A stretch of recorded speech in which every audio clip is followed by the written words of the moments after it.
이스라엘 자손이 애굽 땅을 떠난 지 3개월이 되던 날 그들이 시내 광야에 이르니라.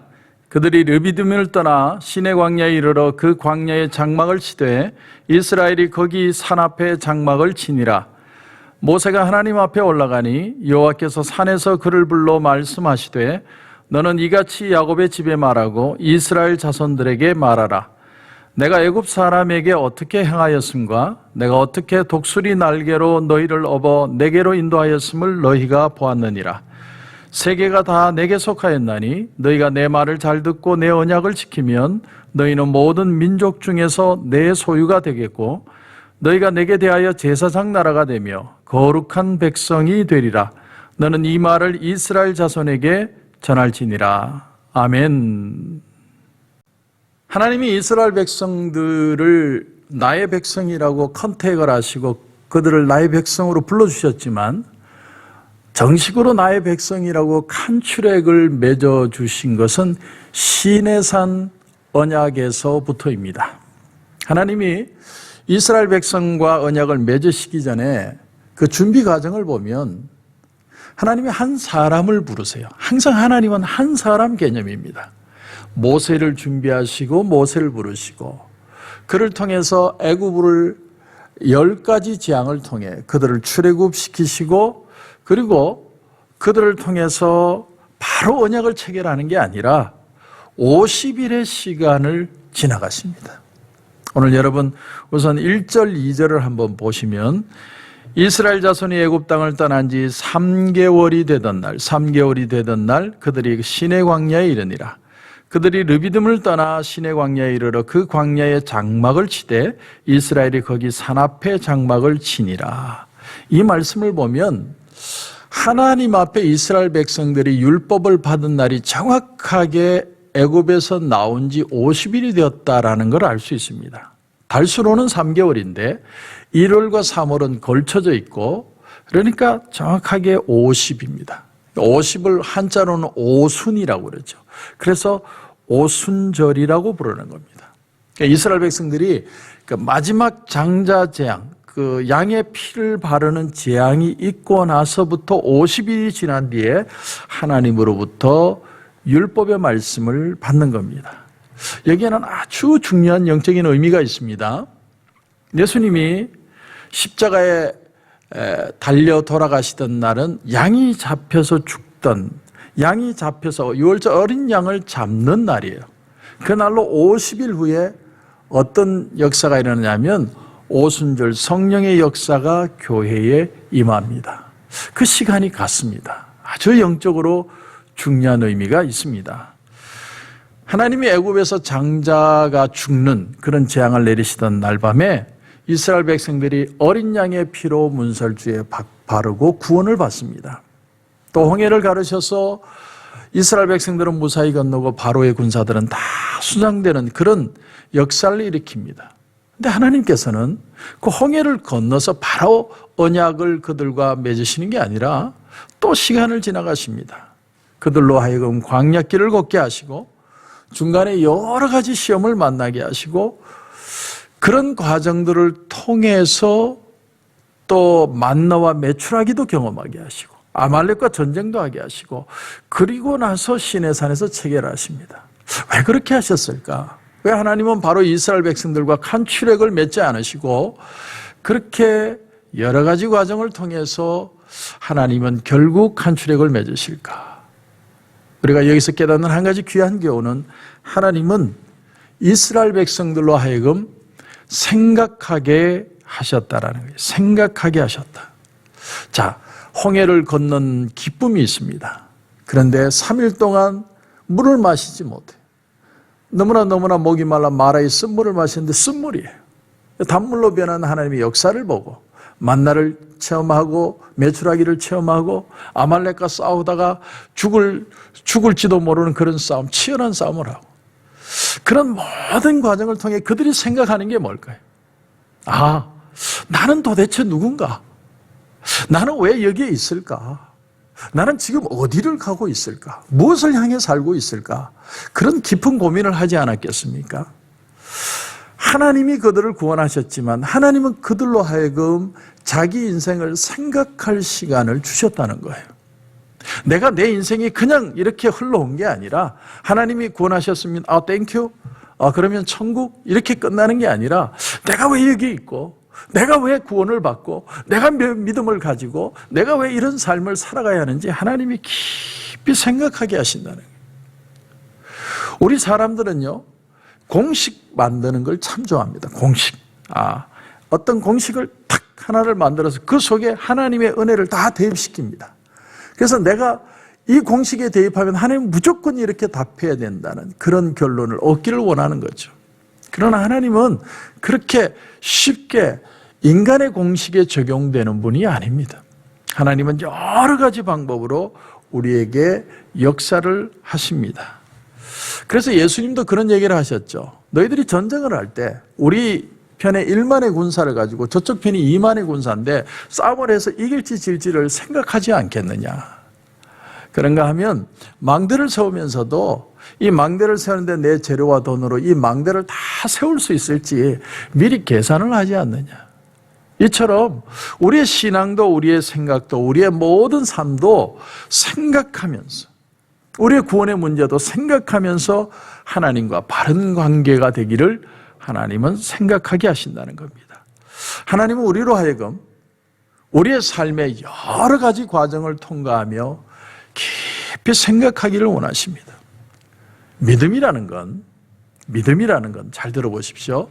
하나님의 구원에 대한 반응입니다. 반응. 그냥 할렐루야, 아멘, 믿습니다, 천국 그런 게 아니라 내가 믿음으로 살기 위해서 충분한 삶의 어떤 경험을 겪어가면서 어려움을 겪어가면서 여러 가지 일들을 만나가면서 그 속에서 이루시는 하나님의 여러 가지 역사들을 보면서 이 하나님이 나의 하나님이구나. 그 결단을 하는 것이 믿음이라는 것이죠. 그런데 내 삶에 이런 여러 가지 일들을 만나지 않으면 하나님의 하나님 되심을 경험할 수가 없는 거죠. 하나님이 마치 이스라엘 백성들을 출애굽해서 시내산에 오게 할 때까지 여러 가지 일을 겪는 것처럼 하나님은 그렇게 우리의 삶에도 만져가시며 하나님의 구원을 우리가 믿음으로 고백할 수 있도록 만들고 계신다라는 겁니다. 여러분, 이스라엘의 풍습에 유대인의 성인식을 보면 어린아이 하나를 12살에 성인식을 하는데 참 굉장하게 합니다. 굉장하게. 대충 하지 않습니다. 아주 굉장하게 하는데 언제 하느냐면 처음에 태어나서 8일이 되면 할례를 받지만 12살이 되면 정식으로 성인식을 하는데 12살이 된 그 다음 안식일 날 성인식을 치릅니다. 그 성인식 날이 되면 아빠가 아이의 손을 잡고 회당을 찾아갑니다. 그리고 회당을 찾아가면 회당의 그 강대상 앞에 아이를 세우는 거예요. 세우고서 히브리 성경책을 쫙 펴니다. 그래서 이제 이 아이를 그 성경을 읽게 하는데 그 아이를 성인식을 하는 것을 바르 미츠바라고 그럽니다. 그래서 율법의 아들이다. 이런 바르 미츠바라. 그래서 둘둘 마른 히브리 성경을 펴서 성경을 읽게 하는 거죠. 많은 사람들이 지켜보는 가운데 그 성경을 읽어야만 합니다.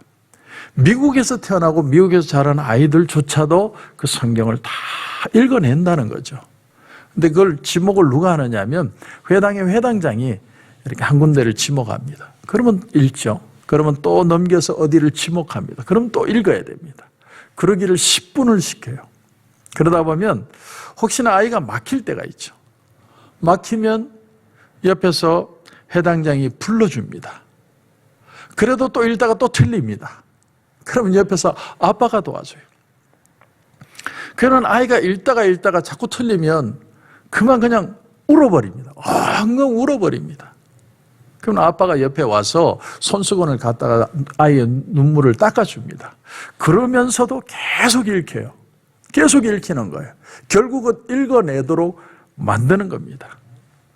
그래서 다 읽어내면 그때서야 이제 아이가 스스로 하나님 앞에 기도를 합니다. 그러면 기도를 하고 난 다음에 아버지가 받아서 큰 소리로 기도문을 읽습니다. 아버지가 아들에게 처음이자 마지막으로 기원하는 축복의 기도를 합니다. 하나님, 나에게 이 소년을 위한 의무를 취하신 당신께 영광을 올려드립니다. 그러고 나면 아이가 또 기도를 하나님 앞에 합니다. 나의 하나님이시여, 나의 조상의 하나님이시여, 이 거룩한 날에 소년으로부터 성인이 되는 표지를 갖게 되었습니다. 나는 겸손한 마음으로 당신께 눈을 들어서 성실과 진리로 증거합니다. 나는 당신의 계명을 지키고 당신을 향한 의무를 감당할 것을 맹세합니다. 여러 사람 앞에서 하나님께 맹세의 기도를 하죠. 그리고 마지막으로 회당장이 나와서 축복함으로 성인식이 다 끝나는 거죠. 그러니까 이 성인식이라는 게 하나하나가 그냥 하는 게 아니에요. 굉장히 시리어스하게, 아주 엄중하게 모든 식을 치르는 겁니다. 왜 그렇게 하느냐? 아이로 하여금 생각하게 하는 거예요. 이 성인식 하나가 그냥 하는 것이 아니라 하나님 앞에 너는 정말 하나님의 자녀되었다는 그 귀한 축복을 경험할 수 있도록 아이로 하여금 생각하게 하신다는 겁니다. 마찬가지로 하나님 모세를 불러서 오늘 이렇게 말씀을 하십니다. 여러분 3절부터 보시면 모세가 하나님 앞에 올라가니 여호와께서 산에서 그를 불러 말씀하시되 너는 이같이 야곱의 집에 말하고 이스라엘 자손들에게 말하라. 내가 애굽 사람에게 어떻게 행하였음과 내가 어떻게 독수리 날개로 너희를 업어 내게로 인도하였음을 너희가 보았느니라. 자, 이게 아주 중요한 말이 나옵니다. 내가 너희를 인도한 방식이 어떤 방식이냐면 독수리가 날개로 새끼를 엎는 것처럼 그렇게 너희를 인도했다라는 거예요. 여러분 다른 새들은요 새끼를 옮길 때 자기 부리로 옮겨요. 부리로 딱 집어서 옮기죠. 근데 유일하게 독수리만은 새끼를 등에 업고 옮긴답니다. 그런데 옮길 때 그냥 옮기는 게 아니라 새끼를 날아가다가 떨어뜨린대요. 그럼 떨어지면 막 죽는다고 날개짓을 하잖아요. 그러면 떨어질 때 받아주고 다시 올리고 또 떨어뜨리고 그러면서 날 수 있도록 훈련을 시키는 겁니다. 그러니까 하나님이 지난 50일 동안 출애굽해서 50일의 과정을 마치 독수리가 새끼를 날개에 업어서 옮기는 것처럼 훈련의 과정으로 그들을 옮겼다는 거죠. 우리가 여기서 받는 아주 귀한 영적 교훈이 있습니다. 하나님이 우리를 인도하실 때도 아무것도 없이 그냥 너는 내가 은혜 준다, 축복해 준다, 할렐루야 그러면서 아무것도 없이 그냥 그렇게 하나님이 천국으로 이끌어 가시는 게 아니라는 거예요. 하나님은 야곱이 이스라엘로 바뀌는 훈련을 하시면서 우리를 인도하시는 겁니다. 이것이 신앙인의 하나님을 만나는 모습입니다. 내가 믿음을 가지는 과정이 그냥 쉽게 그냥 아멘 그러고 끝나는 게 아니라 생각하고 또 생각하도록 그렇게 만드신다는 거예요. 그럼 왜 그런 과정을 통해서 그 훈련을 통해서 귀엽고 하나님의 백성을 만들어내시느냐 그 이유를 5절 6절에 이렇게 말씀을 합니다. 보시면 세계가 다 내게 속하였나니 너희가 내 말을 잘 듣고 내 언약을 지키면 너희는 모든 민족 중에서 내 소유가 되겠고 너희가 내게 대하여 제사장 나라가 되며 거룩한 백성이 되리라. 너는 이 말을 이스라엘 자손에게 전할지니라. 어떤 구약학자는 구약 성경 전체를 통틀어서 오늘 이 19장 5절에서 6절이 가장 중요하다고 표현해요. 가장 중요하다. 자, 보시면 세계가 다 내게 속하였나니 이 온 세상이 하나님께 속했다는 거죠. 너희가 내 말을 잘 듣고 내 언약을 지키면 영어 성경에도 보면 Now if you obey me fully and keep my covenant 조건입니다. 내 말을 잘 지키면 한마디로 뭡니까? 순종을 말하죠. 순종. 네가 내 말을 정말 말씀을 따르고 순종하면 그런 말씀이죠. 그러면 내가 그 속에 하나님의 놀라운 역사의 축복을 보여주시겠다는 겁니다. 관계의 선조건이 순종입니다. 이게 신해산 언약의 특징입니다. 여러분 좀 전에도 말씀드린 것처럼 믿음은 결단하는 거예요. 내가 어려운 일들 가운데 생각하고 힘든 과정을 통하면서 그래도 나는 하나님을 믿겠습니다. 그게 믿음입니다. 그 순종이 있고서야 하나님의 축복의 역사는 일어나게 된다는 거죠. 그렇게 할 때 뭐가 일어납니까? 내 소유가 되겠고 내 소유가 될 것이다. 내 소유가 된다는 말을 원어의 뜻을 해석해 보면 내 보물이 되리라 그런 뜻이에요. 여러분, 보물은 어디다 둡니까? 우리 집에 제일 귀한 데 두죠. 보물은 잘 끼고 다니지도 않아요. 보고 또 보고 그리고 또 숨겨놓고 너무 귀하니까 하나님이 내 보물이 되게 하실 것이다. 하나님이 우리를 보물처럼 여기는 역사, 그것이 바로 순종을 통해 일어나는 겁니다. 그런데 그렇게 순종하면 그렇게 귀하게 여기시는 진짜 이유가 뭐냐? 오늘 6절을 다시 보니까 이렇게 되어 있습니다. 너희가 내게 대하여 제사장 나라가 되며, 여기 중요한 이유가 나옵니다. 왜 하나님이 이렇게 순종하게 하시고 왜 이렇게 훈련하시고 결국은 하나님의 귀한 백성을 만드시냐? 그 이유는 제사장 나라로 삼기 위해서. 하나님이 저와 여러분을 보실 때 너무도 귀하게 보시는데 우리가 우리를 보면 어떤 때는 참 하찮고 참 보잘것없는 것처럼 우리 자신이 여겨질 때가 있습니다. 특별히 이런 코로나 팬데믹 상황이 되면 아무것도 할 수 없을 때 너무 내가 무가치하게 보여질 수 있습니다. 하지만 하나님이 믿음과 순종의 자리로 우리를 불러내십니다. 훈련하십니다. 마치 독수리가 새끼를 얻고 훈련하는 것처럼. 그런데 그렇게 하는 이유가 뭐냐면 제사장 나라가 되게 하기 위하여. 제사장 나라가 된다는 게 뭡니까? 이 땅에 하나님이 이 땅을 만드시고 이 땅의 주인이라는 걸 말해줄 수 있는, 그 복음을 선포할 수 있는 자로 우리를 불러주셨다는 거예요. 이 땅을 위해 기도하고 이 땅의 회복을 위해서 우리가 기도하고 그들을 하나님께 초청하는 그 귀한 사역을 우리에게 주셨다는 거예요. 그 일을 감당하게 하시기 위해서 하나님이 저와 여러분을 불러주신 겁니다. 다시 역으로 말하면 하나님이 이 사역을 감당하기 전에는 우리는 죽지 않는다는 거예요. 하나님이 이 귀한 사역으로 저와 여러분을 초대하시고 그만큼 저와 여러분을 귀하게 여기시고 그 일을 통해서 하나님이 영광을 받으신다는, 이것이 저와 여러분을 부른 가장 중요한 이유입니다. 여호수아가 2명의 정탐꾼을 여리고성으로 보냈을 때 그들이 위험에 처한 걸 보고 기생 라합이 그들을 3대에 숨기죠. 그 라합이 이런 말을 합니다. 한번 들어보십시오. 여호와께서 이 땅을 너에게 주신 줄을 내가 아노라. 우리가 너희를 심히 두려워하고 이 땅 주민들이 다 너희 앞에서 간담이 녹나니 이는 너희가 애굽에서 나올 때에 여호와께서 너희 앞에서 홍해물을 마르게 하신 일과 너희가 요단 저쪽에 있는 아모리 사람의 두 왕 시온과 옥에게 행한 일, 곧 그들을 전멸시킨 일을 우리가 들었음이니라. 우리가 듣자 곧 마음이 녹았고 너희로 말미암아 사람이 정신을 잃었나니 너희 하나님 여호와는 위로는 하늘에서도 아래로는 땅에서도 하나님이시니라. 그러므로 이제 청하노니 내가 너희를 선대하였은즉 너희도 내 아버지의 집을 선대하도록 여호와로 내게 맹세하고 내게 증표를 내라. 참 놀라운 사실이죠. 이 기생 라합이 고백하는 게 뭡니까? 위로도 하나님이고 이 아래도 이 온 땅의 주인이 하나님인 것을 알게 되었다는 거죠. 그러니까 하나님을 증거하는 증거자로 이스라엘 백성들이 부름을 받았다는 겁니다. 또 그 사실을 통해 이 한 여인 기생랍, 별것 아닌 것 같은 인생이지만 그녀가 하나님을 믿고, 놀라운 사실은 그녀를 통해 예수님이 이 땅에 오셨다는 사실입니다.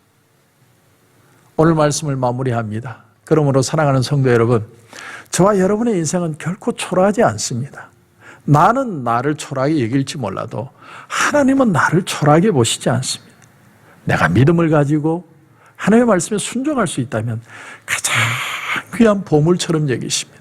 보물 같은 인생, 하나님 앞에 귀하고 제사장처럼 이 땅에 하나님의 복음을 증거하며 기도하며 회복을 위해 애쓰는, 그래서 더 귀하게 쓰임받는 저와 여러분이 되시길 주님의 이름으로 축원합니다. 기도드리겠습니다. 하나님 은혜를 감사합니다. 하나님은 이스라엘 백성들을 출애굽하시고 바로 말씀을 주시고 언약을 체결하는 게 아니라 50일의 시간을 지나서 언약을 하심으로 그들로 하여금 생각하게 하신 것을 배웠습니다. 우리로 생각하고 또 생각해서 결국은 내가 하나님께로 돌아갑니다. 믿음을 가지고 순종하겠습니다. 그래서 하나님 앞에 가장 귀한 보배로운 가치를 우리가 깨닫고 믿음 안에 승리하며 제사장적 역할을 감당하는 그런 귀한 삶이 되게 하여 주시옵소서. 오늘도 기도하는 가운데 하나님 큰 은혜 주실 줄 믿고 예수님의 이름으로 기도드립니다. 아멘.